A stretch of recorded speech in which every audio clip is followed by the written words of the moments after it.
Hello, this is Jared from Commit Quality, and in this video, I want to go over how you can convert your old global setup into a test which uses Playwright's dependency functionality. Now, Playwright's dependencies functionality got added as part of version 1.3.1 of Playwright. So if you're following along with this video, I suggest you make sure that your Playwright test version, your package JSON, is at least higher than version 1.3.1, and then run an npm install. Now, what I have done as well is in the description, I put a link to a GitHub repository, which you can clone down, and you'll have the exact same setup that I currently have on the screen now. So let's go through the setup before we start converting everything. So we've got one simple test, which is go into my commit quality demo website. It's then looking for the navbar link of logout to be visible. Inside our global setup, we have our basic global setup. Now, if you don't know what this is, I'll put a link in the description and on the screen now to one of my previous videos, which shows you how to set this up. However, it is worth noting the reason I'm doing this video is to show the kind of new and better practice way of storing your state and doing all your setup using dependencies rather than this default global setup anymore. However, going back onto the topic, we set them a page. We basically logging in and then we store in this saved state, we store in the state into this JSON file. And then as part of our Playwright config, you can see we're using the global setup file here. And we've got one project. So if I was to say npx playwright test headed, we'll expect one test to run now, which is going to log in.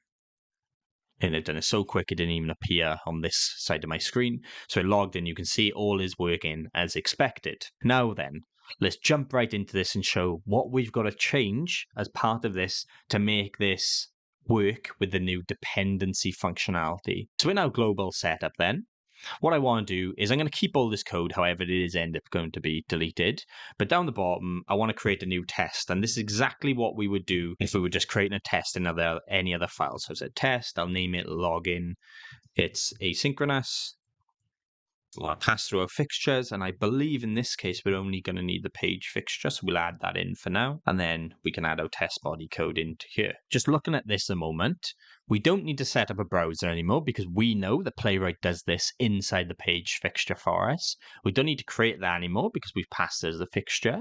So I'm going to copy from here down to where we save our state. We also don't need the cleanup because it's done inside the fixture. So let's just paste that code here.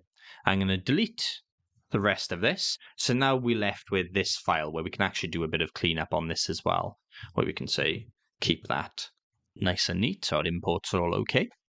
So what I've said is, all I'm doing now is, here's our new test. The page fixture is being passed through, so it's setting up our browser and everything we need. We're logging in and storing it in this login auth JSON state. Perfect. That's all we had to do for our global setup to migrate it into this new test format. Now then, we have to go over to the Playwright config. And there's a few different things I need to change in this config. So first of all, we don't need this global setup anymore because we're going to be using dependencies.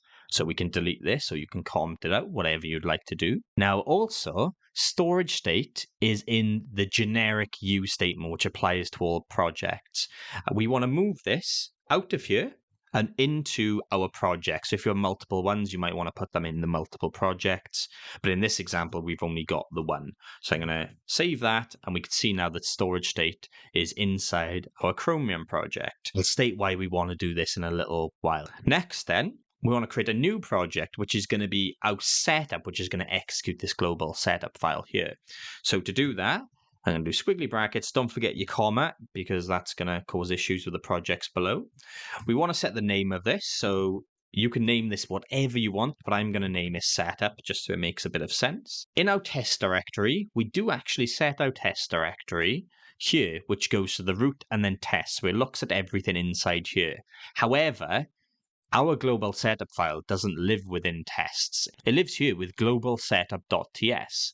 So what we need to do inside our project of setup, we need to say test directory, and let's set that to the root.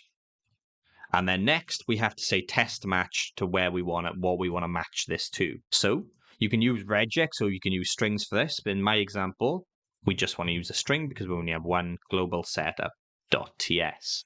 Awesome. So we've now set up a project which we know should execute this file, which is global setup.ts. But you might be thinking, but how does that work with using Chromium or the Chromium project? Well, this is where the new dependency functionality comes in. So here, under name, I'm going to say dependencies, and this is an array of strings that we can pass through, and in here you've got to pass through the name of whatever project or projects you want to run before you execute the tests for this project.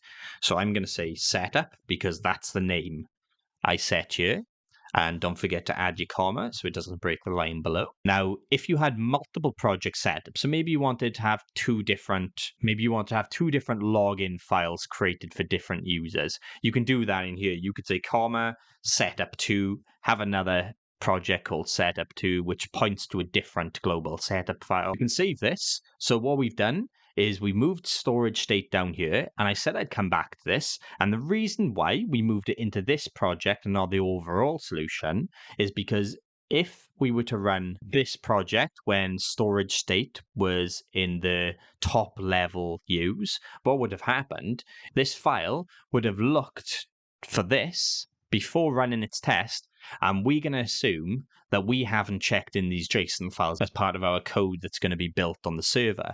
So what would happen? It would have fallen over because it doesn't exist. So that's why I put storage state into here. So if we save this, that should be everything. We should now be able to execute our tests, and what we should see is this project here of setup gets executed before the Chromium one. So let's say npx playwright test, we'll put it in headed mode, but also remember, we now want to add the project tag, because if you remember from my beginner Playwright videos, if you don't select the project, they will all execute. So in this case, what we're saying is select Chromium, which what should happen is the setup project, which is just a global setup file, should execute before our tests, and then we're able to use that storage state file that we created as part of our global setup here, as part of our Chromium project tests. So let's hit enter, and we should see exactly that. And it failed because it's skipped. Okay, and that's because I was silly and I made a typo here with global setup, which once again is why I don't practice what I preach, but you should probably copy the file name just so you don't make any mistakes like I did.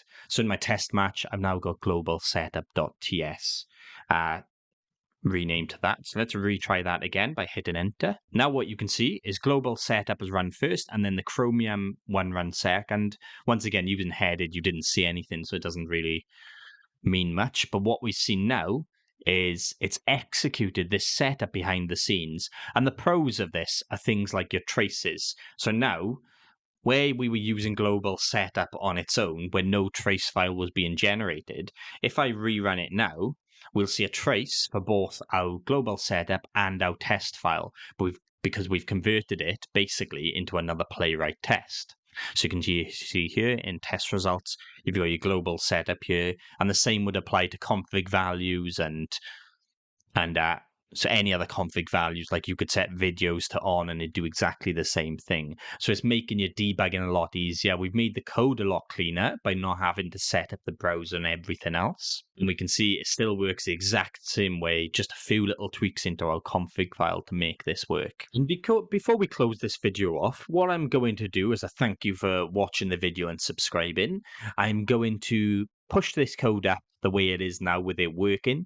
So if you haven't had the chance to follow along, you can still use this code and kind of reverse engineer it. I would really suggest trying to follow along with the video, but I will also push this up to a new branch, which we'll do now. We'll branch off this. We'll name it end product, and I'll push this branch up now. So if you switch to the end product branch, you'll be able to see the code as it looks right now. Before we log off, when I created this video, we were on version 1.31 of Playwright, which didn't have the new UI watch mode. I wanted to record this extra part before pushing this live to everyone to show you how once you update to 1.32.0, how you can use your dependency setup in the UI watch mode. So what I've done is I've updated my Playwright test inside the package JSON file to 1.32. I run npm install. I'll do it again. show. And what you can do now with version 1.3.2, we can say npx playwright test --UI. If you haven't seen my UI watch tool video, go have a look at that. I'll put a link in the description for you. Really useful and something that's going to be really handy as you're creating and debugging your playwright tests. So if I hit enter on this, bring over the UI tool, what we can see now is we have all of our tests on the left panel. We've got our project. So our first project, the dependency was set up, and then we've got Chromium, which is the one that's going to run the tests.